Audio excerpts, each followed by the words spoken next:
Hello, everybody, and welcome to another installment of the IGT Sunday Conversations. My name is Justin K. Prim. I'm going to be your host for tonight. And if you haven't been with us before, if you haven't seen one of our Sunday Conversation talks, this is the 7th week in a row that we've done this. So we've had some super awesome conversations over the last 7 weeks, 6 weeks. And I think we're going to have another awesome one tonight. So thanks for being here. We're doing this every Sunday. I've pretty much now just decided we're going to do this every Sunday until the solstice, and then we're going to call it quits, because how many people can I think of to talk to in these? I mean, I guess there's more, but anyway, we're going to have an awesome conversation tonight. Thank you guys for being here. Looks like, as usual, we got people from all over the world. Surprisingly, a few from Australia, even though it's definitely after midnight. So thanks to all you guys for being out here with us. And yeah, if you guys have been with us this whole time, thanks for the constant support. It's been super fun to be able to, present our different topics and our different speakers each week. And I've definitely been learning a lot, despite the fact that, we've pretty much been just in the house this whole time. It's kind of like we are having all these adventures every weekend. So yeah, I guess we're going to do another one. So tonight we are going to have two guests, which is, I think, only the second time we've done that on one of these Sunday conversations. So we're going to have Billie Hughes from Lotus Gemology. We're going to have Victoria Raynaud, the Swiss gem cutter. And we are going to be talking about laboratories and lapidaries and the let's call it the micro niche world where they overlap. So if you ladies are here and ready, come on in. Billie and Victoria, welcome. Hi, Billie. Hey. Hi, Justin. Hi, Victoria. Hi, everyone. Hey. Welcome. How are you guys doing tonight? I'm Doing good. pretty well. This is the first time we've done one where everyone's in Bangkok, so that's kind of funny. Actually, this is the first time we've done one where everyone is in the exact same neighborhood. Yeah, that's right. Because I think if I go up on the roof, I can do some flashlight signals up into your apartment window. Yeah, if I look out my window, I can probably see it. Yeah. So, well, welcome. And just to kick it off, why don't you ladies introduce yourselves in your own words? Because I'm not going to do a good job with that. You know yourselves better than me. We'll start with you, Billie, just to let everybody know who you are, where you're coming from tonight. Hi, so my name is Billie Hughes, and I'm a gemologist at Lotus Gemology. And we're a colored gemstone testing lab that's based here in Bangkok, Thailand. And we have a particular focus on testing a lot of ruby and sapphire and spinel, but we do other colored stones too, like garnet, tourmaline, jade, and many others. And I think for me particularly, being a lab gemologist, I have a strong interest in photomicrography. So that's probably something I'll talk about quite a lot. Cool. Well, thanks for being here. And Victoria, what about you? So my name is Victoria Raynaud. I'm a gems cutter from France, and I've been working for labs like GIA and Danat. And my specialty is preparing the samples that we are using to do research. And so your background, even though you're a gemologist, but your background is actually in lapidary, and you're coming from the French technique, right? Swiss. I learned in Geneva, so like very, very precise work. And actually, that has nothing to do with fabricating samples in the lab. It's a very different thing, but you can use some technique to help. Okay, cool. I think we'll get into that in a little bit. So why don't we just kick it right off? So Billie, we know you're here in Bangkok in Lotus, and you guys are doing not only just lab reports, the standard thing that we expect from labs to be able to get some validation on our stones, but you guys are also doing research. You guys are also publishing books. I know you guys just put out your Inside Out book, which is just super beautiful. I saw it in Tucson.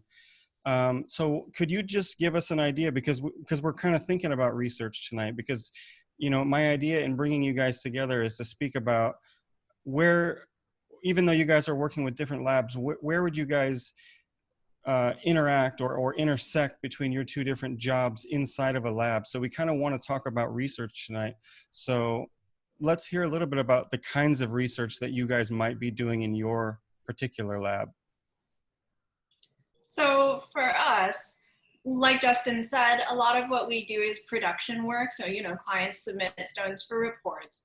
But a big part of the kind of behind the scenes work that we do is the research work. And so, yes, we do publish a lot of books. As I mentioned, one of my primary interests is photomicrography. So basically like looking through the microscope at the different inclusions and taking pictures of them. And so for me, probably my biggest personal research project is something we call Hyperion, which is a searchable inclusion database, which is available on our website for free, totally open to the public. And I'll show it to you in a second here, okay. But it has over 1,000 images in it. And I think if I share this screen, then we should get an idea. Yeah, you can see on our website, it's called Hyperion, and it's a database of a lot of different inclusion photos. And so there are over 1,000 images in it, and it's searchable by things like origin, by gem type, is it a ruby, is it a spinel, is it a garnet, search by treatments, and all this other stuff. And so that's one of our big ongoing projects, and that's never really, there's never a start and an end date to that. That's something that we're just continually adding to as we get more information. Aside from that, of course, we also publish papers and articles in different gemological journals. So one of the projects that's one of my more recent projects that I published about last year is a project I was working on with a friend of ours, Rosie Perkins, who's a gemologist from the UK. Yeah. And we were actually doing heat treatment experiments on Madagascar sapphire that both Rosie and I had collected on different trips that we'd made to Madagascar. And so Justin, do you want me to just show a quick thing of the article? Yeah, let's see. So we can get a real idea about what kind of output the research is like. Okay, cool. So I'll share my screen again with you guys. And you can also read this article available on our website. And this is just an example of the type of thing we might work on. So here we were really focused on the lower temperature heat treatment of Madagascar sapphire. So we collected samples in Madagascar. We did the heat treatment, as you can see here, right in our laboratory. And here's an example of what some of the samples look like before and after some different stages of heat treatment. Okay. And in addition to just seeing how the color changes, we also took a look at how the inclusions would change at different temperatures. So we have a lot of before and after photos for stuff like that. And we also took different types of spectra to see how other features would change. And it's probably too complicated to go into all of that right now, but it just gives you some kind of idea of the type of work that we're doing in the lab. And we also took some fluorescent photos before and after, which are pretty cool too. So if you guys have some time, that's something you can browse later on our website. Yeah, and it looks like you guys got a lot of cool photos and obviously all the different kinds of data that you would want to know about for speaking about. So heat treatment, that's going to be one of the big ones that let's just say the general gem trade is asking about, or is that just a particular interest for you? It's something that's really important to the whole trade and to our clientele. Okay. I think as a lab, treatment and origin is really one of the major reasons that people come to us is treatment and origin determination. Okay. So then you guys are also doing a bit of research on origin as well. So that would be another type of research you guys do? Well, I mean, there's a lot of overlap. So in the specimens in that experiment, for example, we chose only specimens from Madagascar. So at the same time that we're looking at the different features, it also can help with origin determination because we were using specimens from a known source that were hand collected on site. Okay, cool. So there is a lot of overlap between those different types of research. Okay. And then what about synthetics? I mean, of course, if we've been through gemology school, we've heard tons about synthetics, and we know that synthetics have been around for 100 years at least. Do we still need to do research on synthetics, or is that research pretty much already established in the books? Well, for me, I think that nothing, you never stop learning in gemology, and that's why it's so interesting.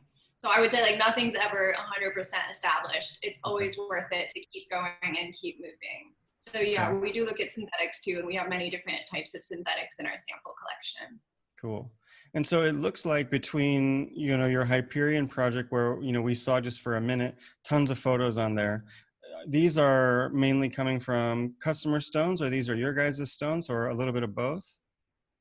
It is a combination. So we both use stones from our own sample collection, and we do also take pictures of client submitted stones. Yeah. And so it's a combo.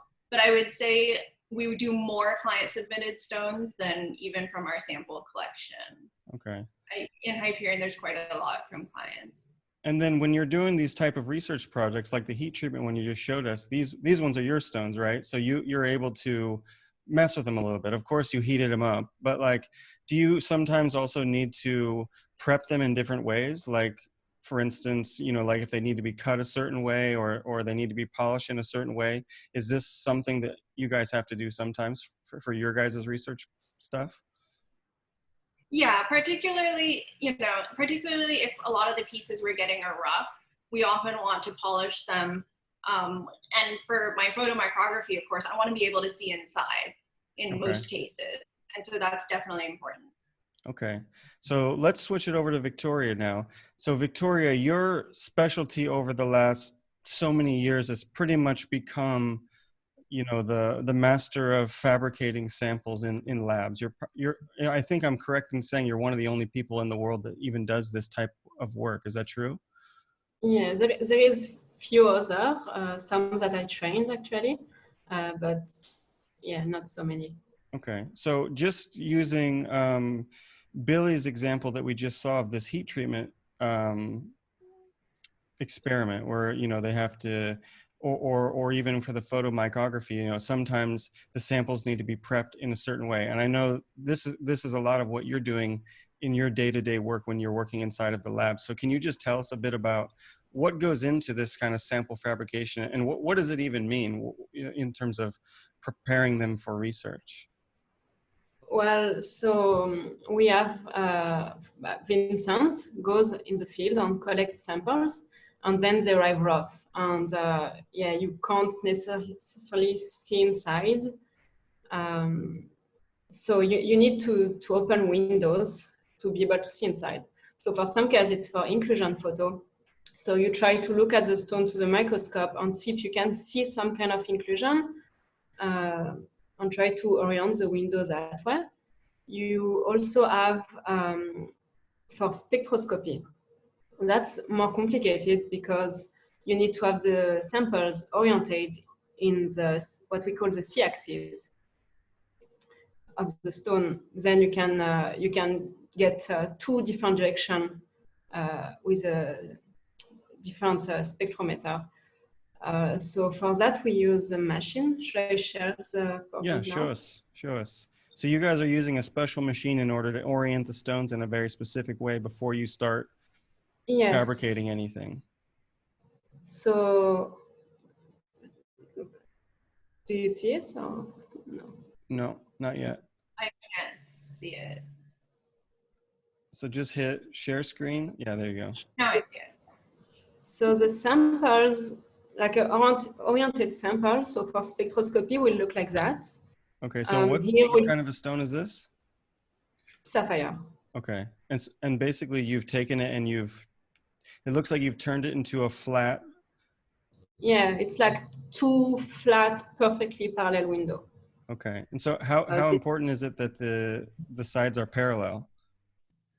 Super important, because if you create an angle, then the laser won't go through. It will refract. So this is already the first challenge here, making sure that both sides are perfectly parallel. That sounds a little bit challenging. Yeah. So those are samples from GIF, and that's the machine we use. So there is a whole article about this machine on the GIA website. Okay. So it's kind of like a polariscope. Do you see my mouse? Or? Yeah. So here on here, you have two polarized pipe filter. Okay. And here you're going to have the dop where you're going to glue the stone once it's oriented. And this part is going back and forth. Okay. And this thing here can turn, and here you can balance it back and forth. And then on this picture here, you can see where we put the stone. Okay. So we attach the stone with a dop, and then we put it in a for corundum. We're going to use methylene iodide. Then you put the two polarized filter here. Yeah. And you need a light that goes through. So here on the drawing, they put laser, but actually at the lab, we are just using fiber optic. Okay. And then we are going to look at this from this piece, and we are going to see the stone. And we are going to turn the stone back and forth until we find the optical figure. And the optical figure will look like that. So basically, you're looking through that small hole, and when it's crooked, you're going to see that it's not, that it's obviously it's crooked. But when you perfectly orientate the stone, so we have like a cross, like here. So like the shade here, that's from the stone, and that the cross is from the machine. So what we want is to align the c-axis with the cross, like here. Okay. That's perfect. And so once you've perfectly aligned it, then you have to glue it, or it's already ready to go? Then you go back and you use Then you use this part. So you remove the filter once it's oriented. You remove the filter. The immersion cell, you bring it down. You clean a little bit the stone with acetone. If not, it's very oily because of the methylene. And then you put some glue on the tip of the dop, and slowly but you have to be very gently, because if you push too much, you're going to lose the axis. Okay. And you go and you glue against the stone. Okay. And so once you do all that, the purpose of all that work is just to make sure that the stone is oriented the same way every time. Yes. So then we will we'll use a Ultratech machine to grind the samples. So because the Ultratech machine, what is good, it's like very precise. You can see on the dial if you are 90 degree or not. So you can make sure that you're precise. So and once you line it up, you dop it, you cut it, then you get those samples that you just showed us, those two flat wafers. Yes. Okay, so all that work is just, and then obviously that's just for one or two stones, but you have to do this hundreds of times, right? Because you guys have samples coming in. So this is a lot of continuous labor. Yeah. Yes, then we have, sorry. Well, how long does it take to go through this whole process to get it lined up? And it's slow because I try to, so then I polish on a big machine, a big lapping machine, and I can polish 30 samples at the same time, which is very fast. But then that means you have to prepare all the samples. You need to glue them one by one. If you use a C-axis alignment, you need to do that one by one. Okay. Depending of the glue you're using, it might take very long time, because if you use the normal glue, then you need to wait for it to dry. Yeah. That's why we try to use like some UV epoxy, so it dries fast. So you know, we know your background is in the gemstone faceting world when you were working back in Geneva. How much of the skills that you were using there for faceting come into this kind of sample fabrication? Does it have anything to do with it, or it's totally unrelated? It helps definitely, because when I arrived in GIA, I was someone was already there cutting the samples. But he didn't have any background in gems cutting, and he was doing the best he could, but it was very, very slow. So when I arrived, I learned his way. It was slow. And then I tried to bring the technique I had in Geneva, a very simple thing like scoring the lap that really speed up the process using copper lap because it's better, especially for corundum. Yeah, that's it. But then we work with a company to build the big lapping machine, Yeah. especially for what we needed. And that has really, you cannot use this machine to polish normal gemstone. Okay. And so we got a question from Nikki Novella. She was asking, how often do you guys collect samples? So pretty much for your workflow, most of the samples are coming from Vincent's expeditions, right? Well, Vincent, when we were in GIA, he was going, I don't know, like almost every month, every 2 months, he was somewhere, and he will bring more samples that I could fabricate. Like it was a lot of stones. I don't know about Billie, how many times you go on the field. Yeah. We're not on any kind of set schedule. It really just depends on what opportunities turn up. I think the last time, for example, the last time I went to Madagascar was last year, so less than a year ago for Madagascar. And that was a great trip we did over the summer, but it really depends on what opportunities arise. Yeah. I do always enjoy going to the mines. I first, my parents, for anybody who doesn't know, my parents are both gemologists. So I think my first mining trip, I was like 2 years old or something like that. So I've kind of grown up, every so often getting to go on different trips. So that's cool. It's something we do enjoy. And so Billie, you mentioned earlier about, obviously one of your passions is photomicrography. So do you ever have to, if you're working on your own material, do you ever have to do any kind of preparation for those stones as well, if it's not a customer stone, of course? Or do you just take the photo in the rough as it comes to you, whatever, out of the ground or whatnot? It really depends on the specimen itself and the needs of that specimen, that crystal, that inclusion. So sometimes I buy samples where it might be a crystal and the sides are clear enough that I can get a clean shot without having to do anything to it at all. And I took a picture a couple of days ago of a stone like that, where it was a piece of quartz with an inclusion where I didn't have to do anything. Like you could just shoot right through one side of it. Okay. There are other stones where the sides might have a frosty appearance, where I might need to have them polished. So it really, really depends on the stone. Okay. And in terms of when we do things like the heat treatment experiments that we were doing that I showed you earlier, what can also happen is after heating for a few rounds, that heating can also damage the surfaces to the point where it becomes difficult again to take inclusion photos. So sometimes we may repolish samples even if they've already been polished, because the surfaces are being affected by the treatments. Okay. So it really depends on the specimen. And so from your experience so far, do you think, is it easier for you to take a picture on an already faceted stone, like for instance, a customer stone, or is it easier, when you've had somebody polish the stone in the way you need it? Or is it just depend? I think that it depends on the stone. Every stone is unique. And so it's hard to make any kind of generalizations, but I take photos like every way. So I take photos of our stones, I take photos of client stones. Some of them are polished wafers, some of them are faceted gemstones like what we would see in jewelry. Some of them are just from the rough, like in their crystal forms. And I can show you a few examples.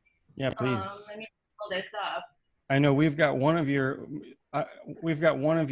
micro photos in the IGT school. I remember when we first opened and I asked you, can I please pick my favorite one, and we're going to blow it up into a print. And so I've been looking at that one on the wall for the last couple of years, and that one always gets a lot of nice comments in the school. Yeah, I think what's interesting about taking pictures in all these different ways is you also get different kinds of feelings and different kinds of effects from it. And so I'll show you a few examples. Let me screen share. Can you guys see this? Yep. Yeah. Okay, so for example, in a photo like this one that I took, which is in shortwave UV light, I actually show the entire stone and you can see clearly that it's a faceted stone. Mm-hmm. But in this case, because of this type of zoning that we're seeing, I thought it looked interesting, and I don't think the faceting detracts in any way from the photo. In other cases, I may choose not to show facet edges very much. Here's another example, if you guys can see this crystal, where here you can see a crystal of calcite. But if you notice these lines here, can you guys see my cursor? Yeah. Yeah. Yeah, so if you look here at these lines, these are actually facets on the pavilion of the stone.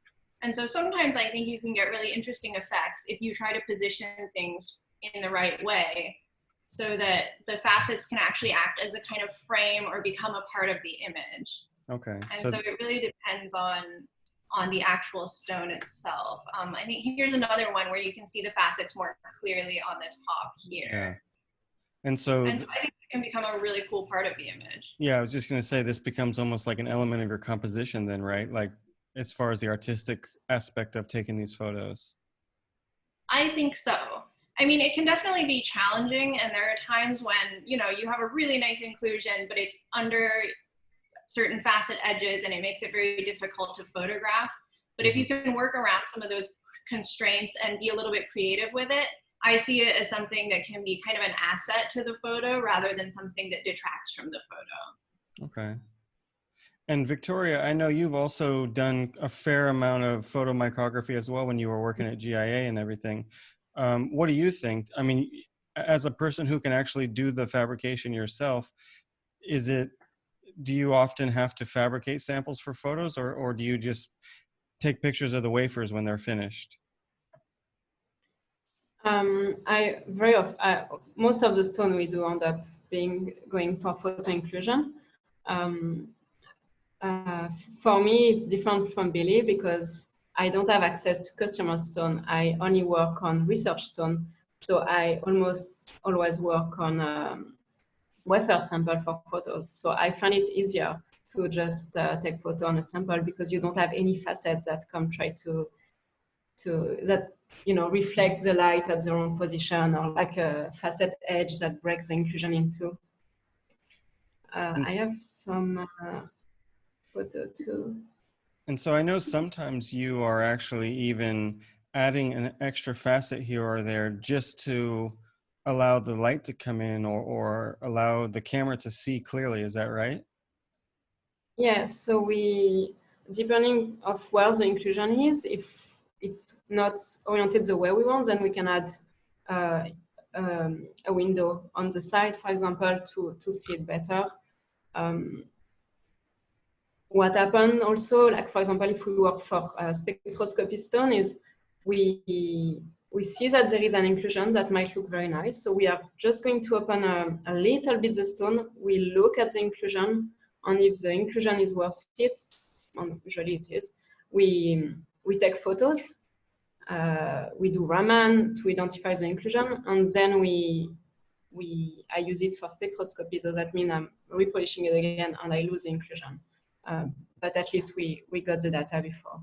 Okay, so sometimes there is some destructive stuff happening in the process of fabricating.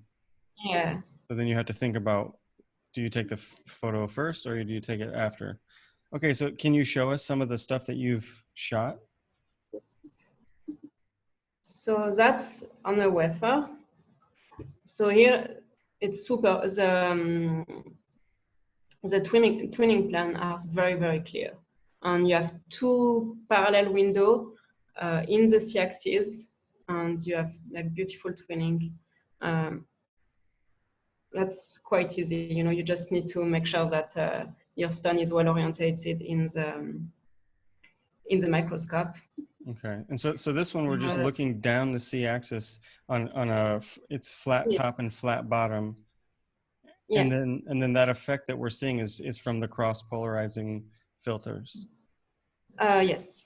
Cool. Yeah, it looks awesome. It looks really futuristic. Yeah. And that was actually those I didn't fabricate it was amber from Myanmar, and it came as cabochon. which I found cabochon quite hard to take photo because you always have the reflection Okay. at the wrong, that hides the inclusion you want to take. So you always need to try to play with some black piece of paper to try to block the light. So, yeah, and so Sam, those are there's two photos of the same inclusion. So here it's to show also how important the lighting is. On the left, it's a dark field. Okay. And on the right, it's with fiber optic. So if you don't use a fiber optic when you take your photo, you're going to miss a lot. Okay. And so somebody just asked, this is an interesting question to either one of you or to both of you. What do you do if you're working with an opaque corundum in your research? Can you do research on opaque stones in the same way that you can do them with transparent stones? You can. You're a bit limited about what you can do. Like for photos, it's going to be hard. It might Basically, just look super dark, or then you can try to play and add a lot of light. Sometimes it works, but no, you can. If it's not, if it's like a dark stone, not crazy included. but I mean, if it's truly opaque, like if it's not transparent at all. If you have some, you know, some like on the black star sapphire, some silk reaching the surface. Okay. You can do something. Yeah. Yeah. Maybe I Billie, but yeah, Billie, what do you think? If you're doing testing and stuff like that, even for a regular lab test, if you're working on an opaque stone, is that provide some other challenge that a transparent stone doesn't present?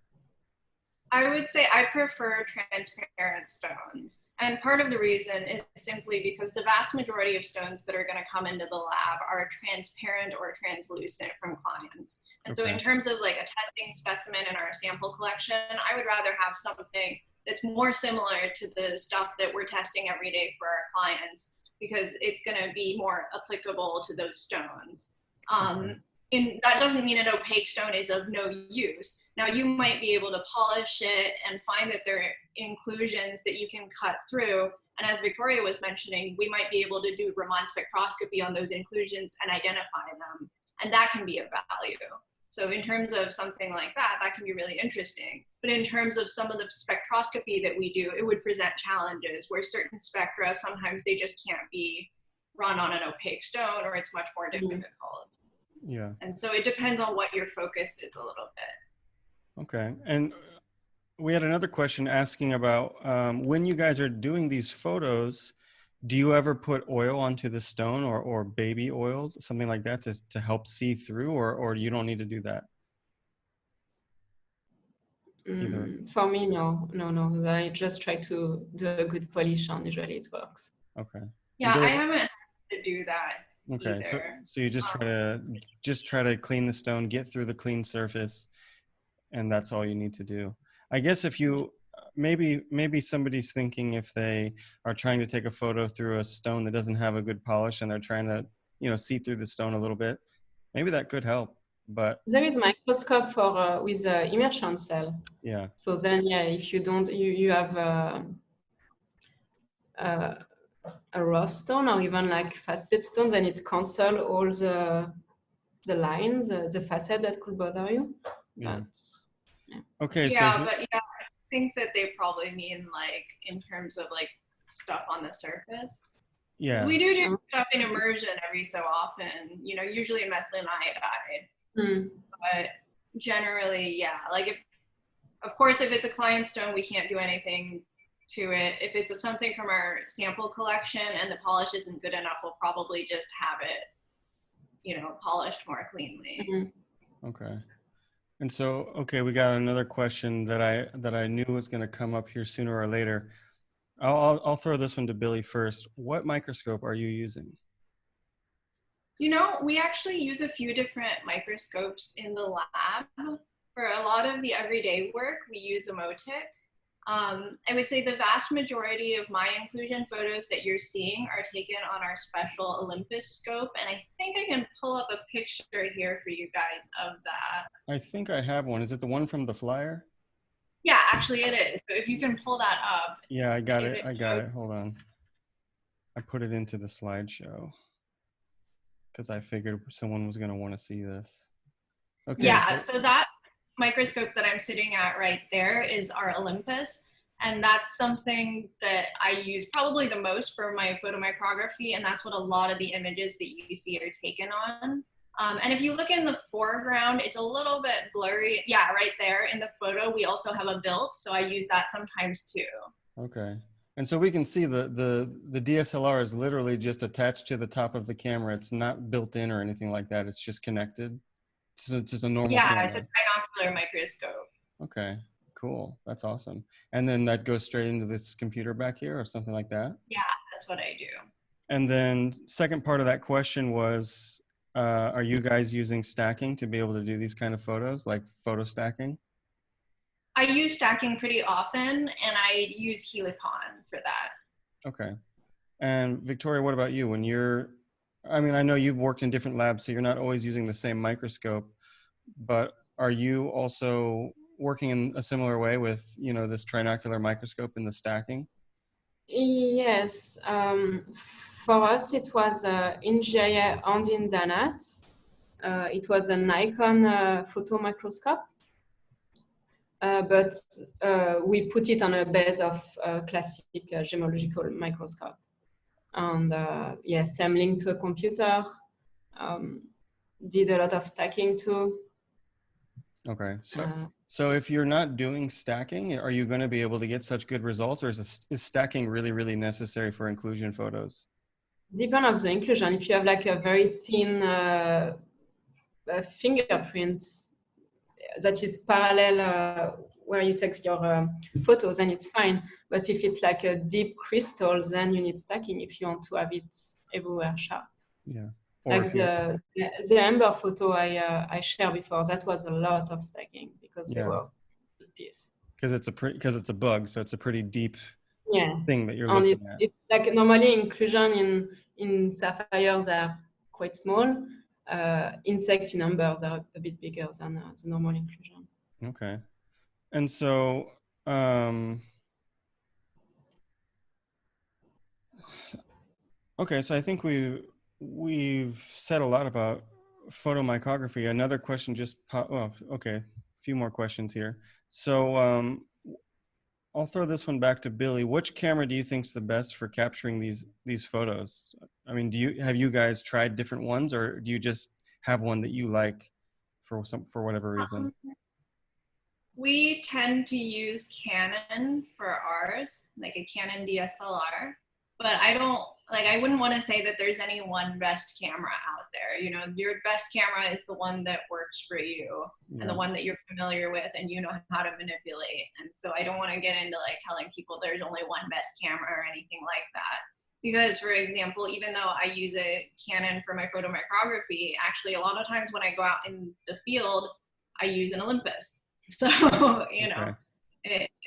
it really depends on what you're doing. And I actually, when I first started doing this, I started with my iPhone camera, like probably a lot of other people Yeah. did. Just on the So, eyepiece. like it's not quite the same, but it's still a good start. So Yeah. I know last year I went to London and I knew I was going to be going behind the scenes in some museums to look at some ancient jewelry and stuff. And so I was like, I really want to be able to take some micro photos of polishing on Renaissance stones. So I actually bought this like adapter that clips onto the microscope so you can actually you can attach your phone to the eyepiece just so you don't have to manually hold it.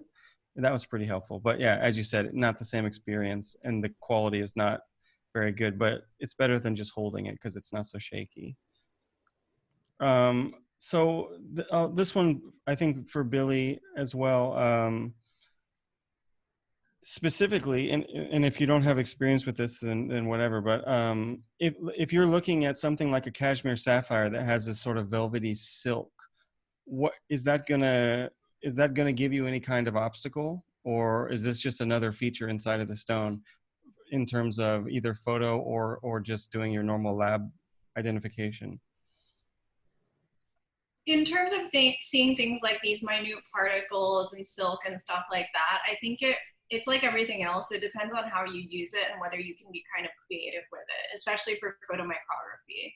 So I think a lot of this stuff, sometimes we see it as an obstacle, but if we look at it creatively, we can actually see it as something, you know, we can turn that negative into a positive and it can make your photo even better. Yeah. And so it really depends on how you want to use it. Of course, if you have a bunch of silk in front of a crystal you're trying to photograph, that might make it too difficult or impossible in some cases. But other times, if you can find the right way to frame it, the right way to light it, the right way to angle the stone, you might actually find that that creates a beautiful frame around it. So it really depends. And so Nikki Novella was asking, are any of these photos used as fine art and or just for research? I mean, this is a personal opinion, I guess. We'll start with Victoria and then we'll go back to Billie. Yeah. Most of the very nice one end up in articles, and the ones that are just normal are just in a database. I think GIA sells some of, you can buy some and get the print, but I'm not sure. Okay. And Billie, what about for you guys? I know you have so many photos in Hyperion. Do you guys sell those, or are they just for research, or what? In terms of fine art, we have a few different ways that we're using the inclusion photos. So some of them are for, you know, a scientific purpose. So they go into our books, they go into our articles, they go up onto Hyperion, and that's kind of the academic side of things. But in terms of a more artistic side, we've done a couple other projects and we're working on a couple of other projects as well. So one of the things we did in the past is we had like a gallery exhibition with Tongji University in Shanghai, where they put them on the walls of one of their libraries and students could go. It was really an art gallery exhibit type of thing. A lot of them are in our most recent book, Inside Out, which you can check out on our website. And those are printed in a much bigger format. And it's really more of an art style book rather than a scientific textbook like our other books. Okay. So that's one of the ways that you can appreciate them. And then one of my most recent projects actually that we've been working on, actually it's this year. I don't know how many of you are familiar with the School of Jewelry Arts, L'École, which is a school of jewelry arts, which is sponsored by the jewelry company Van Cleef & Arpels. And so actually just a couple of months ago, they did an exhibition of my inclusion photos at their headquarters in Paris, which was wonderful. And it was really popular and it went really well. So they're actually going to be bringing it to their campus in Hong Kong, which is opening like here in a couple of weeks. Cool. So if you're like in Paris or in Hong Kong, you can actually go to the Van Cleef School of Jewelry Arts and see them hanging on the wall. And that really is like an art exhibition. So Sweet. that's something that you can experience if you're in those two cities. Yeah.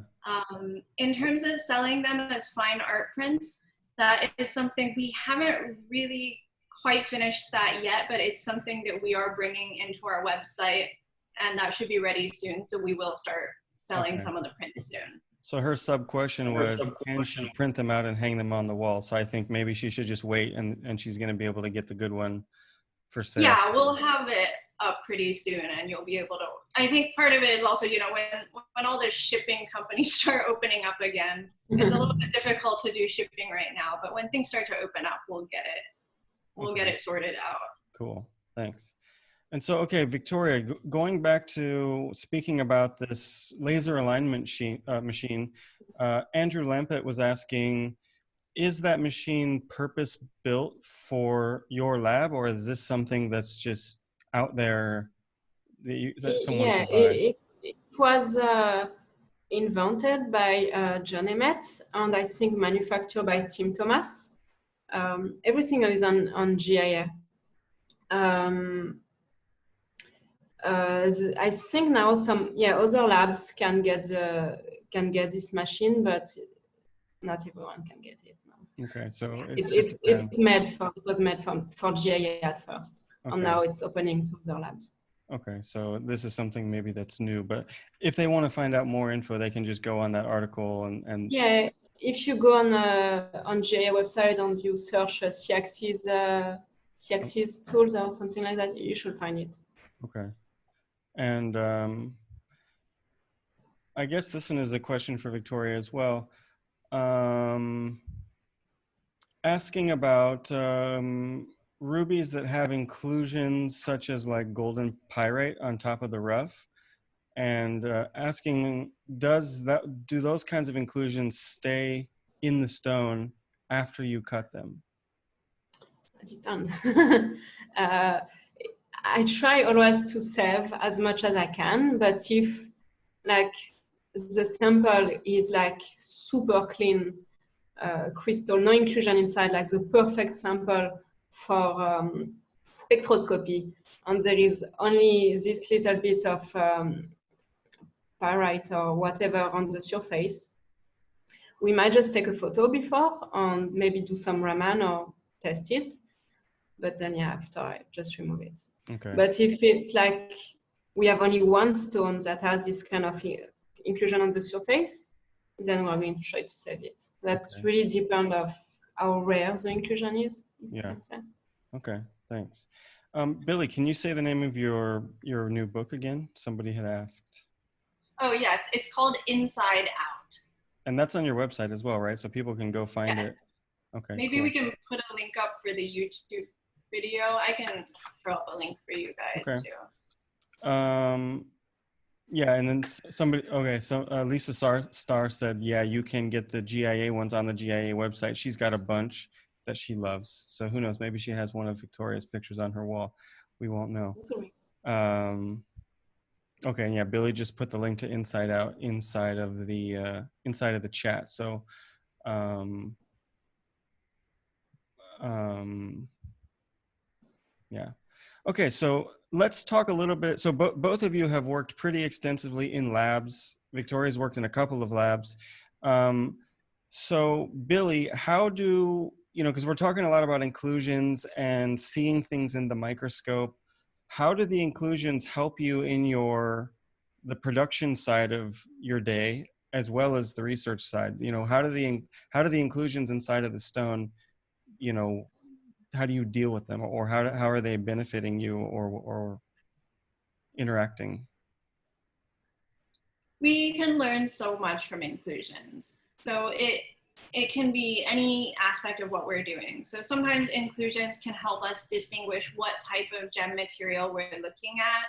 It can help us tell whether something is a ruby or a spinel or even a piece of glass. It can help us determine whether something is natural or synthetic. It can help us tremendously with treatment identification, and it can help us do origin determination. So it really helps at like every single step of the way. And despite the fact that a lot of labs have, we've progressed quite a lot in the last few decades in terms of the lab business, and we do have a lot more advanced equipment than was seen 20 years ago. But I think if you ask any lab gemologist, they'll still tell you that the number one piece of equipment is the microscope. Okay. So the microscope is going to be all about the inclusions, because of course you're going to be using your visual knowledge and your gemological experience to be able to figure out what are you seeing, how is it related to other things that you're seeing. Yeah, it really is. And the interesting thing about a microscope in terms of as a piece of equipment is it's one of the only pieces of equipment that doesn't spit out any kind of like answer for you. Like it doesn't give you a reading, it doesn't give you a spectrum, there's no graph that comes out, there's no database matching or anything. It really is very much based on your experience and your skill at using it, but it's also so powerful. And it seems like a lot of fun. I mean, just based on some of the photos you guys have shown, it seems like you guys are, you're almost like going into another world, so deep inside of, something that's already so small. If you're just thinking about a jewelry stone, and then suddenly being able to go to almost immerse yourself inside of the stone, it seems really fun. Yeah, it So, really is amazing. Like, so Victoria, I know you've gone on several different expedition trips to get these samples. Can you talk a little bit about, just in terms of, once you have the sample back in the lab, of course, the value is whatever the value is, whatever the stone cost from the miner or whoever it came from, but can you talk a little bit more about the actual like labor value and time value and Yeah. expedition value of the stone? Usually the cost of the sample itself is not that much compared to the cost of the expedition itself, and then all the research that goes into it. You can't really put any value on that.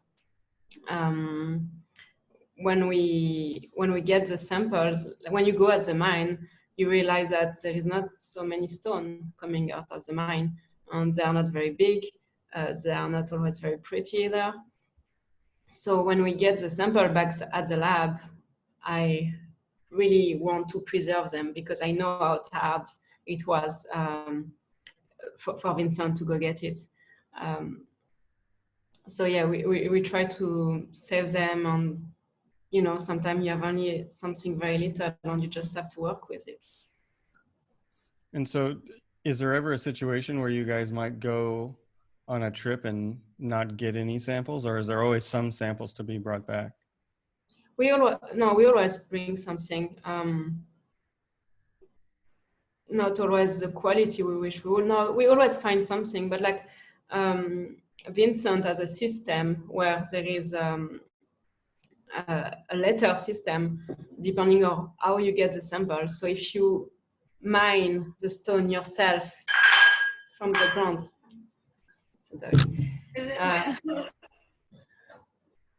she's okay. Yeah, so when you mine it yourself from the ground and you are 100% sure it's from this mine, then the value it's super high. And then sometimes if you can't get anything at the mine, you're going to get it at the dealer house, and then we are going to classify those, and then you get it at the market. So it loses research value depending of where you get the stone, but you always bring something. Yeah.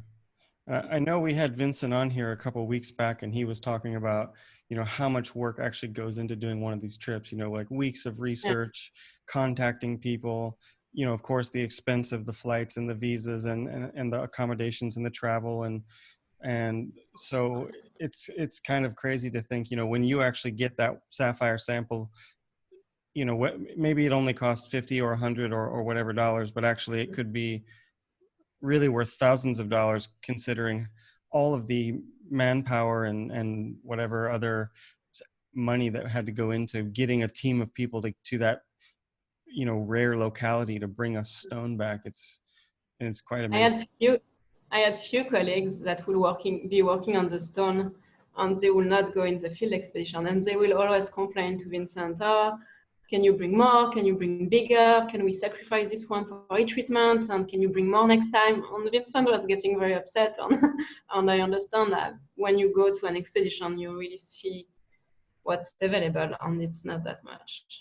So whenever you went on some of these trips, did that change the way that you saw, you know, the value of your own work?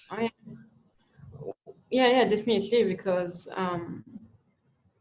like my colleague will ask me to grind the sample super thin, and I will hate doing that because you just lose so much of the stone. Yeah, and sometimes you went to a trip and you bring back 3 good stone, all the rest is crap. Yeah. You kind of don't want to, you know, you want to make sure that when you open a window on the side, it's going to be the good spot. You know, you don't want to open window everywhere and lose material and potentially lose inclusion. Yeah. So we had a question from Hero. I know this isn't exactly your specialty, and Vincent would be the better person to ask, but from your experience of going on some of these sample collecting trips, what are some of the factors that you have to consider when actually collecting the stones?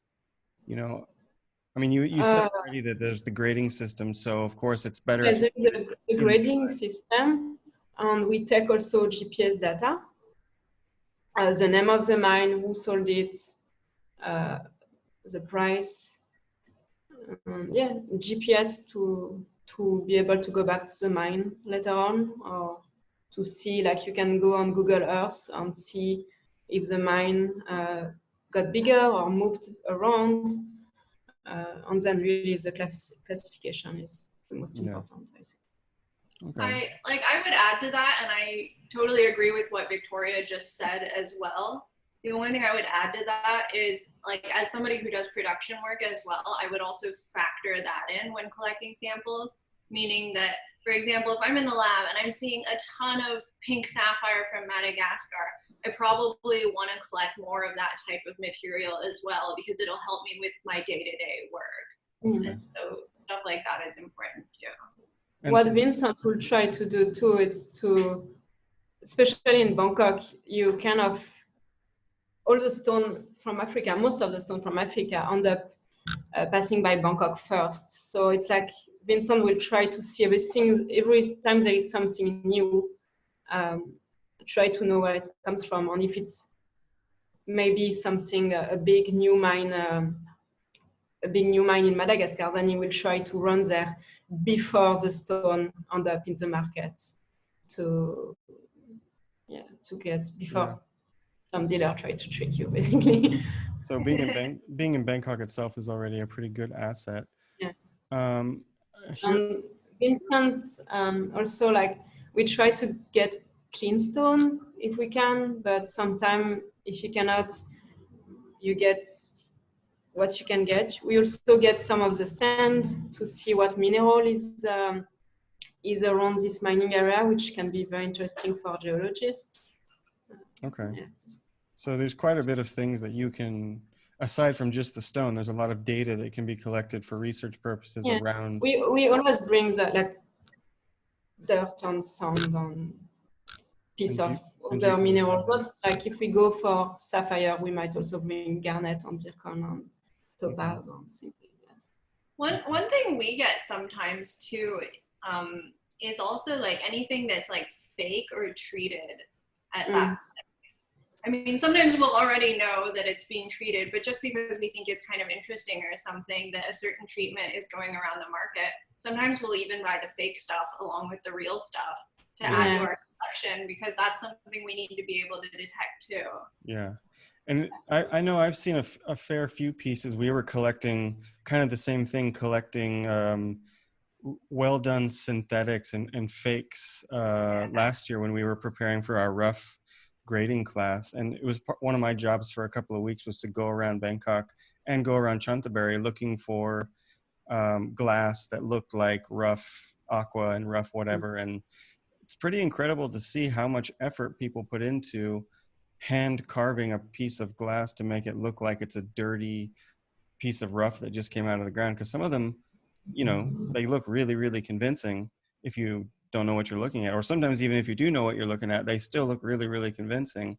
It's pretty amazing. They're spending a lot of time doing this forgery. So it's kind of, yeah, it's cool. It's almost like you can make a collection of just that if you wanted to, you know, the artistic fakes. Billie, here's an interesting question. Do you think that certain inclusions in gemstones make them more valuable, and maybe even in terms of how they're oriented in the stone? And you can just answer this as a gem lover as well. I think it depends on your audience and it depends on the stone.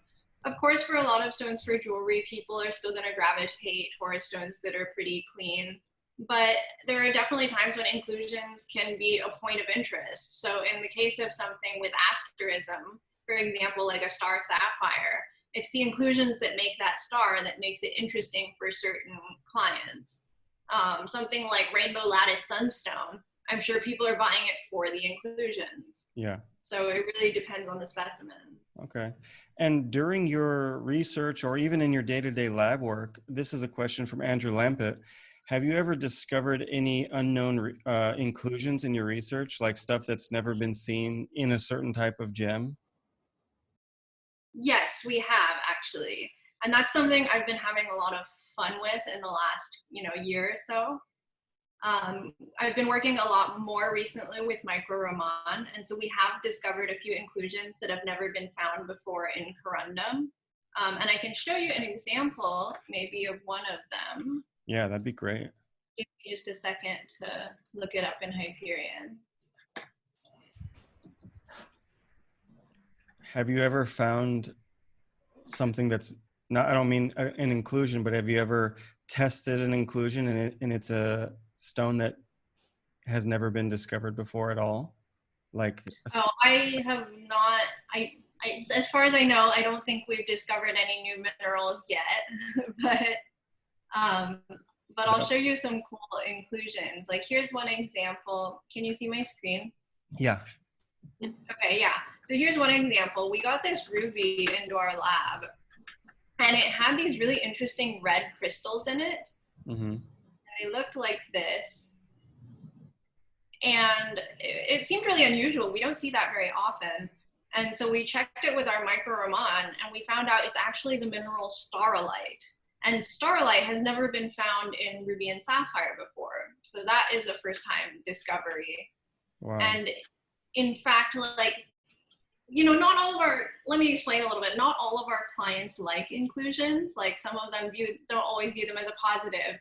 But I know the guy that brought in this stone, who's quite a good client of ours. And so I thought he would get a kick out of it. So I called him up and I said, oh, you're not going to believe what we found in your stone. It's something that's never been found before in ruby. And he said, oh, that's so interesting. That's so cool. I'm actually going to pass this on to an auction house and I'm going to tell them to put the inclusion photo in the catalog because I think that's really cool. And so that's what they ended up doing. So in that this was kind case, of a fun one. so in this case, the inclusion actually did enhance the value potentially. Yeah, certainly the owners of the stone were pretty happy and thought it was just like an interesting thing. We found another one recently as well. Let me see. It was a Madagascar stone. This is actually the second one. Yeah, we saw this. This really kind of low relief crystal, if you can see it here. Mm-hmm. And if you look at it in reflected light, you can see it was cut through on the surface and has a slightly lower luster than the surrounding corundum, which is over here. Okay. And if you look at it in cross polars, you can see that it's birefringent as well. So I shot it in a few different lighting conditions, and we checked it with the micro-Raman, and it turned out it was a grandidiorite, which had not yet been found in corundum. And so I thought, oh, we better write it up. So I talked to a friend of mine, Nathan Renfro, about it at the GIA. And he was like, oh, you've got to be kidding me. We just found one like a couple of weeks ago as well. And so it's like we both, like their office in Carlsbad and us in Bangkok, we kind of like found this thing around the same time, probably within a few days or weeks of each other. And so we actually ended up like doing a joint write-up together for Gems and Gemology about this. Oh, that's so cool. So I think there's definitely like a lot more that's out there waiting to be found. Wow, yeah. And so obviously we can see that like having this new type of technology, like the micro-Raman that you've been talking about, is offering you possibilities that just wouldn't never have been available to gemologies of previous generations, right? Yeah, I think it's, each generation is building on the last. So we're very fortunate to really stand on the shoulders of giants and have all this stuff available to us nowadays. Yeah. It's kind of fun to think about, when we think about the big books that have come out before, like the Dr. Gublin's book, the Photo Atlas. Imagine how much fun he would have had if he would have had a micro-Raman at that time. Like all he could do was, like you were saying before, use the microscope, but that was basically the end of Well, I think they did do some stuff, but they would have to like grind the sample down to the surface and stuff like that to analyze them. Like it was not easy at all. And yeah. I think it was somewhat destructive in terms of the testing they could do. But it's also an incredible, like their body of work is really incredible. And I always remind myself that, somebody like John Cuevola, he did a lot of that work with film, like shooting film. Yeah. And like, that's really impressive. So this one's for Victoria. Monica Ogarak asked, is it possible that you could slice the stones with lasers instead of, using this sort of lapidary technique to do it? I guess it could be, but I never did. Yeah. Yeah. I think it Maybe, will be better because sometimes we have like a sample that need to be very thin, and it will be more interesting to cut it in two and get two samples out of it than to get one thin one. But no, yeah, I, I guess that I, I would have never to, did it. yeah. I know But I've I'm sure seen, it's possible. Like they're engraving diamond and things, so I don't see yeah. why not. Yeah, I mean, I've seen some videos of people laser sawing diamonds, but it seems like the laser saw is quite a big machine. It's not something Yeah. small like a fasting machine. It's something huge, like, half a room huge. So maybe no It, lab's ready to invest in that like kind of a thing. for diamond, usually they invest a lot of money in those kind of instruments, but for color stone, not really. I try to look into what's the best way to cut samples into, and it's very hard to find a proper instrument that will be precise and still do the job. It's not that easy, Yeah. within like a reasonable price. Okay. And so when you first started working with GIA, which was your first lab experience, they already had a fabrication system going on, but you kind of had to help them sort of rework it, right? Yeah, because it was very slow. And like I said before, the guy, he didn't have a professional gems cutting background, so he was doing the best he could. And they were getting the sample done. The polish was good, but it was just so slow and so frustrating. It would make so much noise too. They were doing everything on the Ultratech machine. So yeah, we worked. So we got this big lapping machine to polish many samples at the same time, which is silent and Yeah. works well. And so for your particular job that you were doing with GIA and Donat, how many people do you think in the world are doing this type of work, this fabrication, specimen fabrication? Well, I teach one girl at GIA Bangkok. So there is her. And I think in Carlsbad, maybe Nathan is doing it too. So that's two. And then I teach someone in Danat. So that's three. And with me, we are four. So So I don't think we're four, maybe five, but So 4 or 5 not. people in the whole world. So this is a pretty niche, like, I mean, for all the gem cutters out there that are thinking about, ooh, I could, go into the world of gemology. This is a pretty niche, Yeah, even and in, not every lab can afford to hire someone specifically to do that. yeah. Only the big labs. So, yeah. Okay. So, okay, going back to Billie, speaking about, gemology and labs and kind of thinking about, all the potential new graduate gemologists or new FGA graduates out there, do you think for somebody that wants to come into the world of gemology professionally, do you think there's like a common path or a traditional route that one can take to find that kind of success? Or do you think everybody's going to have to figure out their own strategy for finding their niche in the trade or in the gemology part of the trade? Yeah, I don't know if there is one common path, you know. When I look at all the different people we know, I feel like many of them found their own way, their own kind of path towards it. It's not something typically that's taught in most universities, so it's something that a lot of people have never even heard of. And I think a lot of people kind of stumble into it, but it's a really interesting field. I think many of us kind of stumbled into it one way or another.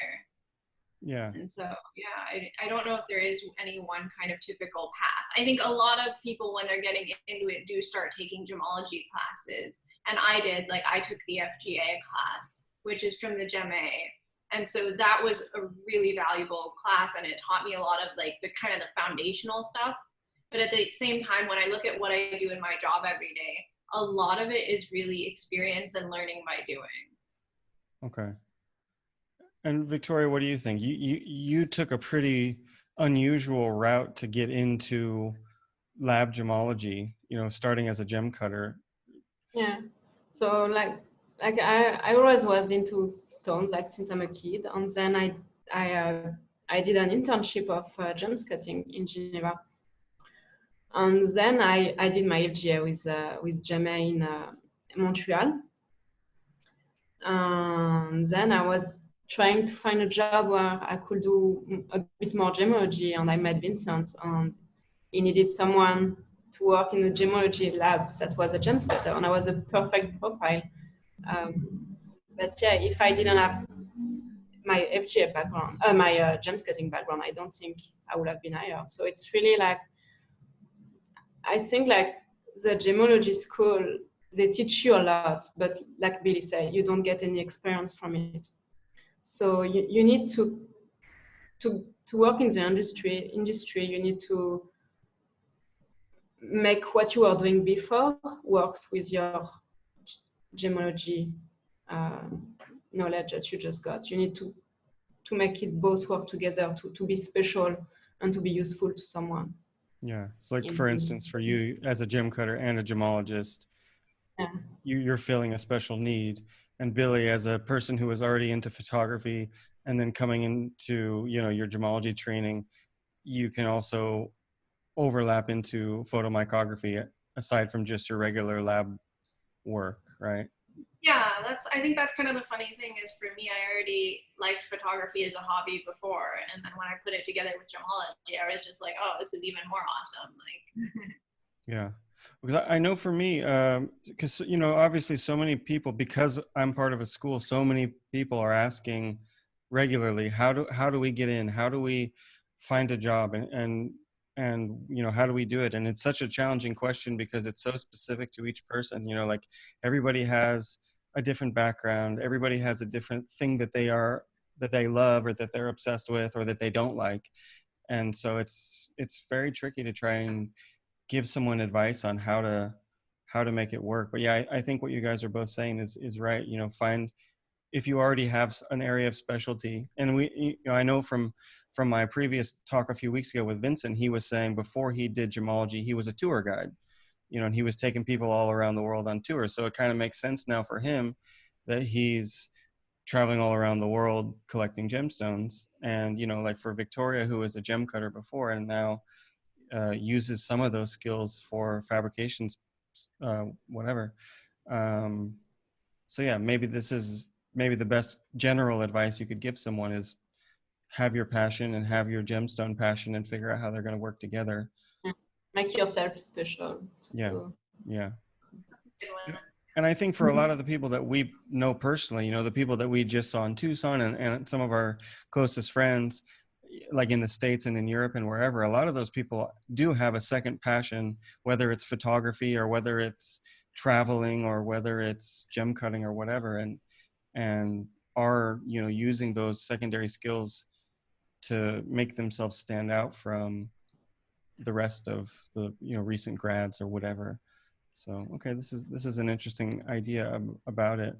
So Billy, still talking about the lab, what does your typical day look like? I think maybe we all would like to know, what is it like to be a lab gemologist? I know for me, when I first graduated, that was what I really wanted to do until I saw what it was, when I went into a lab and I was like, and I mean, of course, maybe you would look at what I do all day in gem cutting and be like, a lot of people say gem cutting, that's not for me. And for me, when I saw what a gemologist does, I was like, oh, actually, I don't want to do that. But what's your actual day look like? I think for me, I would say no 2 days are the same. I don't know if that's representative of all lab gemologists, but at least for me personally, like each day is a little bit different. One of the things I really enjoyed, like for us at Lotus, because we're a relatively small business, we get to wear many hats. And so I really tried to take advantage of that as much as possible. And so it's given me a great opportunity to get to learn to do so many different things. And so I may spend part of my day one day doing photomicrography if there's some cool stones in the lab with cool inclusions, and I might take those and analyze them on micro-Raman. I might write that up into an article. On another day, or later in the day, I might be doing production work where I'm testing client stones, which we're issuing reports on, so I do some of that.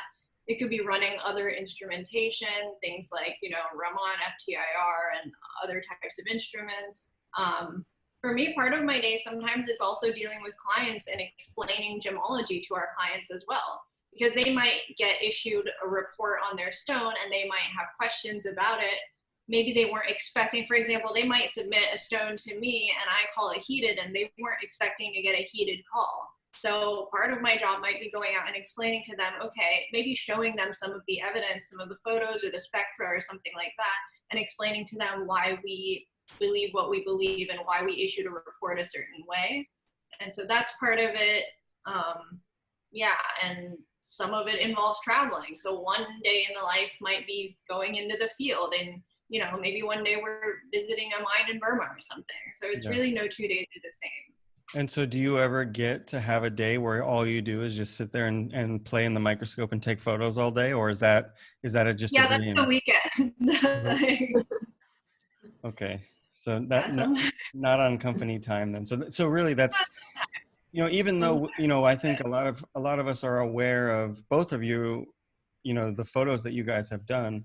And I know, Billie, a lot of yours have even won awards, but the photo part of it is not really necessarily your main job. I mean, that's nobody's main job, right? Like that's just a fun side part of what you do on a day-to-day basis.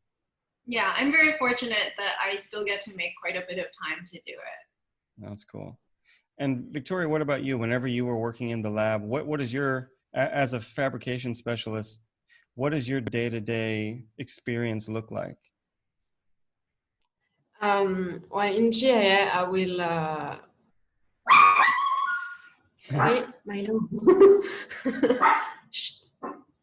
Milo. In GIA, I will be working on a sample. So we'll be like, Vincent will choose a box of stone. He will give it to me. I will look at them under the microscope, select the one I think are interesting for inclusion or for wafer. And then I will discuss with him what we need to do on each stone. And then I will begin fabricating. So I will try, since we were doing by batch, it will be 30 stone each time.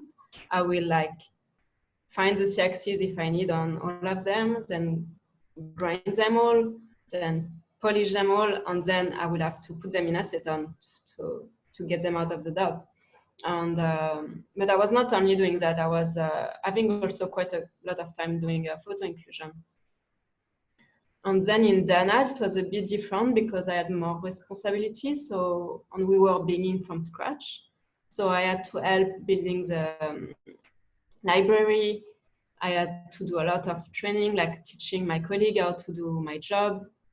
I did some fasting class too. So I was doing way much more. But for me, it's very different from Billie because I'm not working on customer stone. It's really only research. And so yeah, I was doing more of the time the same thing, which would be cutting and taking photos. Okay. And so I'll ask you the same question. Do you ever get to have that dream day where all you do is just cut all day and you don't have to do anything else? Yes, on the best is when you can put music on and be in your bubble and no one bother you, but you get bothered sometimes. Okay. So sometimes you do get to have that dream day, but there's still going to be, of course, meetings and regular normal stuff. But sometimes you're also traveling as well, right? I mean, yes. So both of you ladies are having a pretty diverse schedule, and I guess like Billie said, no 2 days look the same at all. So maybe for somebody that likes a diverse lifestyle, this is a pretty interesting way to work. If you never know what each day is gonna. What was nice for me is because if you do only fabrication, you don't see what's becoming the stone, and it's nice to see a bit of everything. So for your own knowledge, but also to get more interest. Like if you fabricate them well, then even if you're not taking the photos, the person after you will be able to take a nice photo. Mm. So it seems like for your specific role, having the gemology background also seems essential. Like if you were just a gem cutter, you wouldn't really be able to look inside of a stone and think about the inclusions and that gemology way to be able to fabricate the sample. So do you definitely need to have both sides of this training to do your specific job? Yeah, I definitely learned a lot once I was working. But yeah, like basic stuff like how to use a microscope, how to use a loop, how to hold the stone with a tweezer without making it jump on Yeah. the other side of the room. Um, that's pretty important to know before you begin to work in a lab. Okay. Um, Billie, I, I don't know if this question has an answer, but I'll just pose it to you as an interesting talking point. What do you think? Someone asked, LB asked, which country might be the best for somebody looking for a career as a lab gemologist? Do you think that we can generalize this in any way? Well, I think Thailand's pretty good. Of course, I'm Thai, so I might be a bit biased, but There are a lot of labs I, here. yeah, I think I think being in Thailand, one of the real advantages is you have several different laboratories, but also the advantage is you don't just have labs and lab people, and you're really in the center of the trade, and we're really at the heart of the trade. And one of the really interesting things about working here in Bangkok, aside from being immersed in the trade as well, is that we get to see a lot of like the newer material on the market first. And so I think that's quite valuable. I also think it means that a lot of labs around here may be prone to, catch some of their own mistakes first and stuff like that. We may see some of the newest treatments and the newest, the stones coming from the new origins and stuff coming in first. And I think that makes it quite exciting here. And it's also a good base if you want to travel to other places. But again, I think it's probably what you make of it. And I'm sure there are a lot of wonderful places in the world to be in the lab business. Yeah. So And I I don't guess think it has to be there, but I think a lot of us think that this is a great place to be for yeah. it. Yeah. I mean, I think that's probably, Bangkok is the reason why all of us even know each other. So can't Yeah. really say enough good things about Bangkok. But of course, it's going to also depend on where someone lives, where they can go and everything like that. So who knows? Maybe for some people, the local option is a good option too. Maybe there's a small lab that they didn't even think about. Yeah. Like I know for me, coming from Chicago, I never knew that there was a gem trade in Chicago. Like I was never involved in it. I didn't participate in the trade when I lived there, but a few times when I've gone back to see my parents, and I kind of thought, oh, is there a trade here? Is there anything? And then I discovered, wow, there's like a whole building, like a tiny little mini JTC in Chicago that has like 13 floors of gem traders and jewelry casting people. And I was so shocked. I was like, wow, I never knew that there was even a gem trade, like a medium-sized trade going on there. So who knows, maybe people who are just getting out of school, it's sometimes good just to look in your hometown and see, or your home city, I guess, maybe not your town, but yeah, you never know that you might find an interesting opportunity close to home and not need to come all the way across the world. But yeah, of course, Bangkok is good. Victoria, what do you think? You're coming from Europe. You have some experience and contacts in Europe. Do you think there's a fair amount of opportunities there, or is that the old world now? I mean, I think like Bangkok has more labs than any other cities. But then you need to find a lab that is going to give you a work permit and all of that. So it really depends. I know in Switzerland there is some labs that also take interns, so it's a good way to begin. That's really depend where you come from and what you want to do. But yeah, to be in the middle of the trade here, it's the best. Yeah. Okay. Billie, can I throw a couple of gemology questions at you? Well, you were just talking about sometimes the labs being here all together mean that they can pick up on their own mistakes and stuff like that. And somebody had asked specifically about mistakes and things that trip you up. Is there any stone, when you're doing your testing for you personally, is there any stone that always trips you up or always throws you off? That's a tough one. I don't know if I have like a particular kind of stone that throws me off, but I do feel like one thing when I was just getting started in the lab, one thing that I noticed that I was like missing the information is like if you're not switching up your lighting conditions when you're using the microscope all the time, you miss a lot of stuff. And one thing, you know, and it's something that I don't feel like it really trips me up so much anymore, but maybe when I was getting started in the lab, one thing I would miss is things that you had to look at the surface to see, because I feel like a lot of times gemologists have this tendency to kind of get stuck in dark field because it's there and it's easy and you feel like you're seeing a lot. And sometimes it was like the surface stuff that I would miss when I was first working in the lab. So stuff like flux healing, maybe I might not see some of the like luster differences. So that's one thing that made a really big impact on me when I first started working in the lab, is when I started using like reflected light and stuff like that more. I started seeing, oh, I'm really missing out if I don't do this on every single stone. Yeah. And so maybe that's something to watch out for. Okay, so this is like a classic newbie mistake for. Yeah, I feel like it was for me. Like when and I would have to look at the stone again and be like, oh, okay. Like. So somebody had asked, can you define a small lab versus a big lab? I think we've used these terms a few times in this conversation. How can we define that for our audience? Who are you asking? Either. I mean, Billie works in the lab, or you know, I don't know. I guess it's interesting because Billie, I think we can say, and correct me if I'm wrong, we can say that you work in a small lab. Victoria has worked in a big lab, I think, if you want to call GIA a big lab. GIA is a big lab. I think as soon as you have a lot of labs that have many that are in different countries. I think it depends on the perspective, like how you're using the term. Like I don't quite know how to define it because it depends on your sense of perspective. Yeah. GIA is a bit of a funny example also because while I think they probably employ more people than any other lab, but the bulk of their employees, I think, work in the diamond sector. And so it's you're kind of comparing apples to oranges a little bit because most of the other labs that we would be discussing would be colored stone labs, which as a general rule have a much smaller staffing and kind of a much smaller global footprint anyway. So I'm not sure quite how you would define it. It depends. Are you talking about how many people, or are you talking about how well equipped a certain lab is, both in terms of maybe the experience of the staff and in terms of the types of instrumentation they're using? Or are you talking about that lab's kind of like footprint in terms of, you know, the types of, you know, reports that are going out, who are the clientele, what kind of research footprint do they have, like what is their publication record?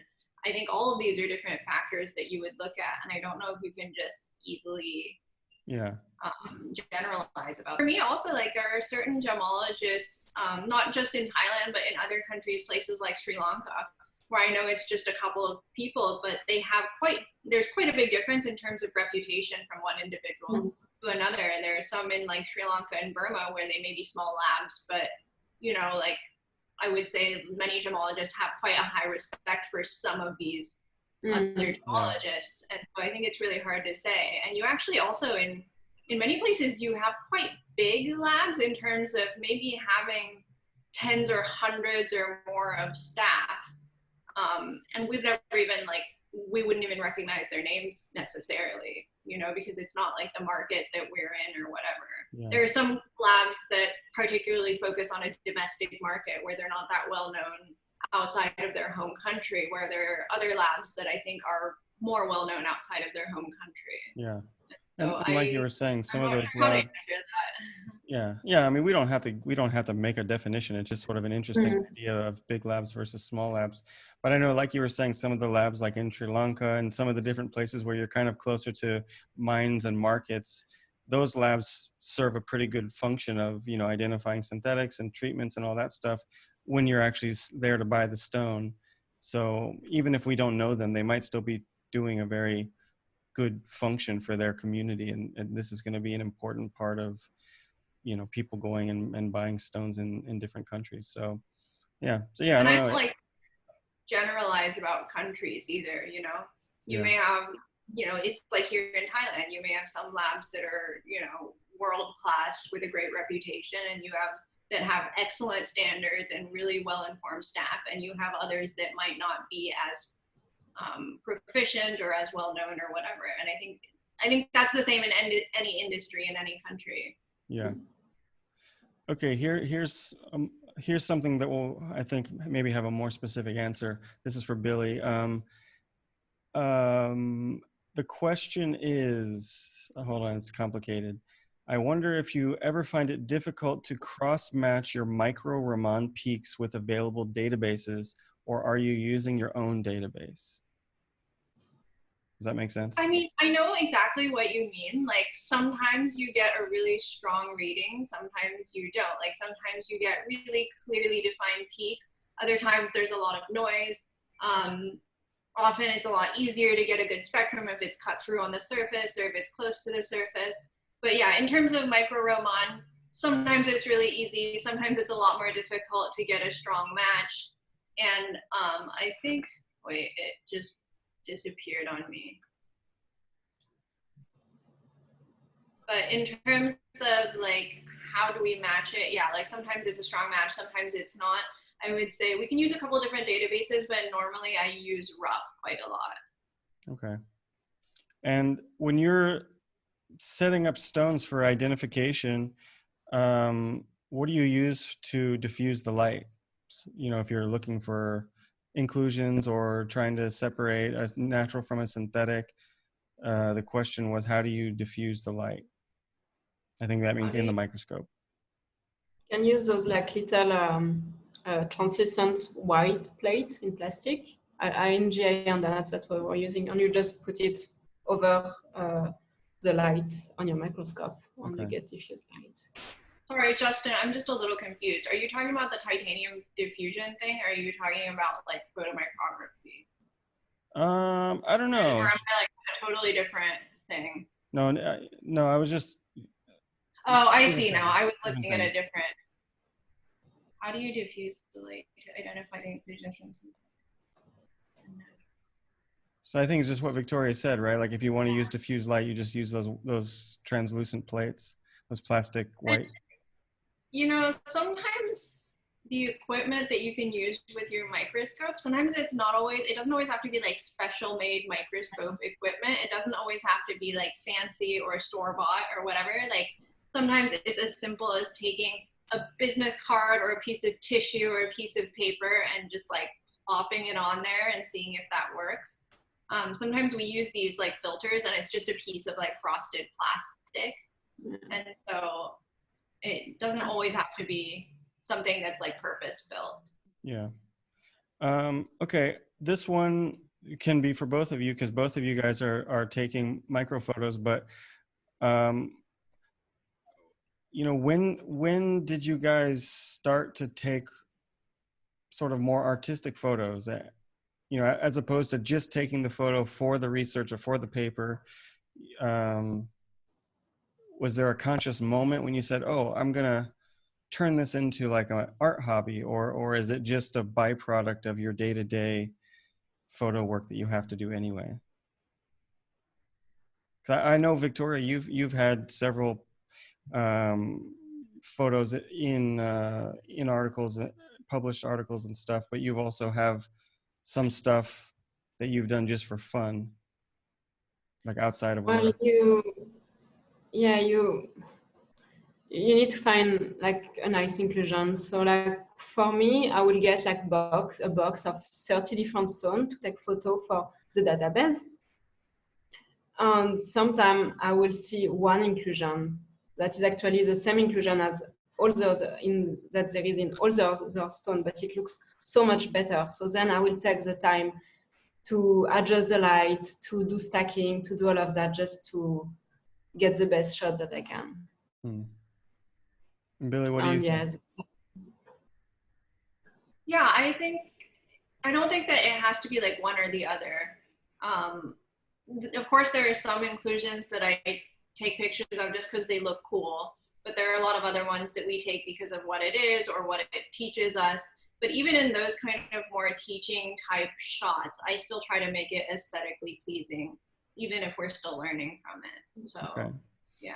And here's an interesting one that we haven't really discussed yet. Sarah Caldwell Steele's asking, do you use a special technique to photograph in UV?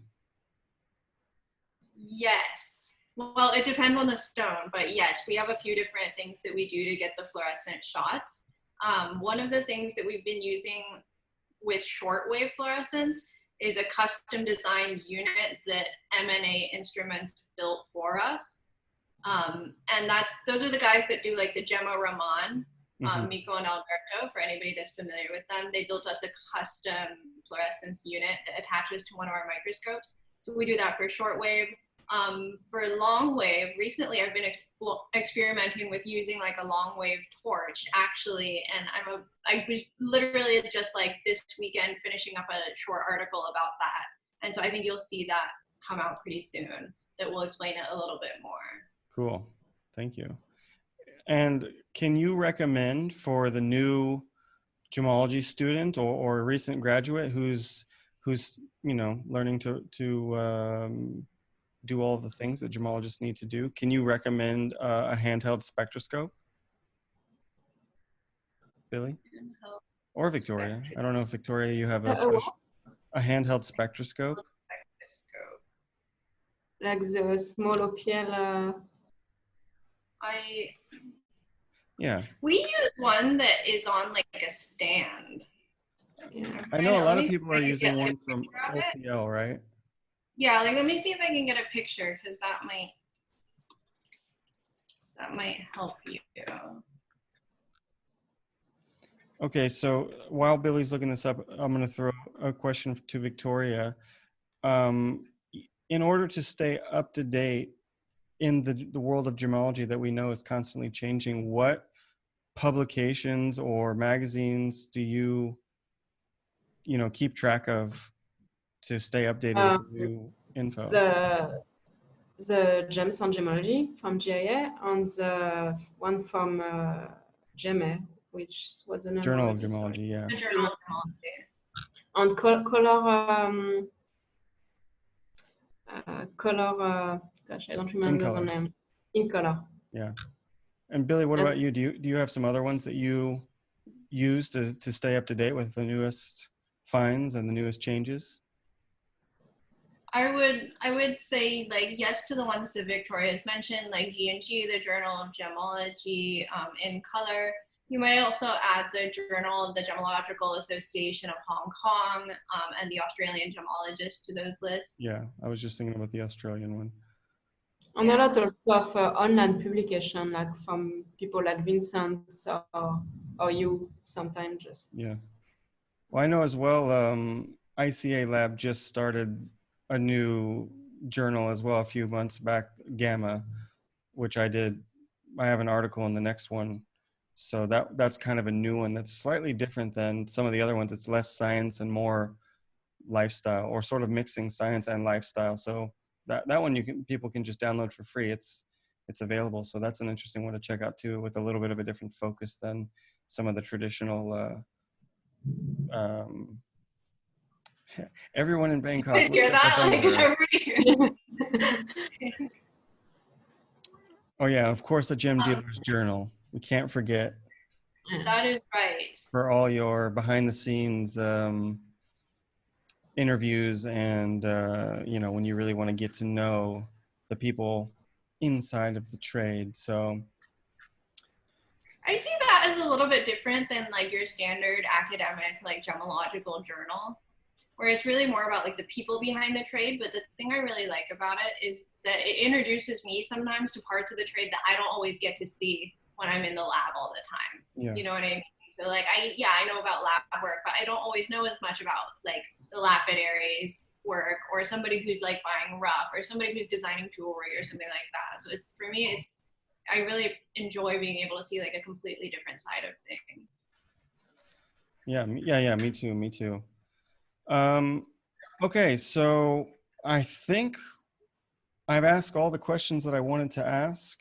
We got tons of good info, in terms of like what you guys are doing on a day-to-day basis. How did you get to this point? Actually, I want to say, speaking of Gem Dealer's Journal, people who haven't seen it should go check it out, because both of you guys and myself, all three of us, have now done an interview. So if you guys want to find out more about our individual backstories, Simon from Asia Lounges has done a really cool interview with each one of us separately. And I think Billie, you might have two, right? Have you done Yeah. it on two different topics? So yeah, check that out at Asia Lounges. And yeah, I just want to thank you ladies for joining me tonight. It's been super fun just to get into this weird little niche world of, you know, photomicrography and sample fabrication, you know, stuff that we don't really get to hear about so much when we think about lab gemology. So yeah, thank you guys for the time. And thanks to all of our guests for joining us and for hanging out and for asking so many good questions. It's been a blast. Let me just throw up my final screen. And if you guys have anything else you want to say before we go, now's your last chance. So is there anything that we didn't say that we wanted to say or that you wanted to say? I think we're good. I think. Yeah. Okay. I think we said a That was lot. yeah, I think that was really good. I just want to thank all of you guys for tuning in and for asking really interesting questions. And of course, if you have any more questions, just because Justin's putting our contact info up, just feel free to reach out and I'll be happy to talk to you guys. Yeah. Any questions that we miss, or maybe you have a specific question for later, feel free. Billie's up there, Victoria's up there, I'm up there, and of course IGT, who's hosting these talks. We're going to be kicking off our classes again once Thailand opens its borders. We're still on the lockdown here. So once the world is back to somewhat normality, we're going to start doing our classes again. So you can keep track of us on Instagram or Facebook or wherever. Next week, I'm going to be back with Rex Guo. We're going to be talking about gemstone optics and gem cutting. It's going to be super fun. We've already spoke about it a little bit. I think it's going to be really nerdy, really scientific. You know, if you guys have seen these talks in previous weeks, you know that we love to get really nerdy and just go right into the science and everything. So I know Rex is just a wealth of information about how gemstones perform and what makes them work. And, you know, he's got all kinds of really cool 3D models and stuff that I think he's going to show us. So I'll be posting the link in the ad for that on Thursday. So keep track of any of the social media accounts and you'll find it. But yeah, thank you again. And thank you to Billie. Thank you to Victoria. Thank you. Stay Thank you, safe. I Justin. know we're starting to come out of our lockdown a little bit, but yeah, you guys stay safe out there, especially Billie. I know you're interacting with customers now every day now that Lotus is open again. So Yeah, I'm pretty glad that we have like a glass in between. yeah, keeping out the germs. That's right. Okay. Well, okay. Thank you guys, and see everybody next week. Thanks so much for hanging out with us. And let me stop that and see you guys next week. See Thank you. you.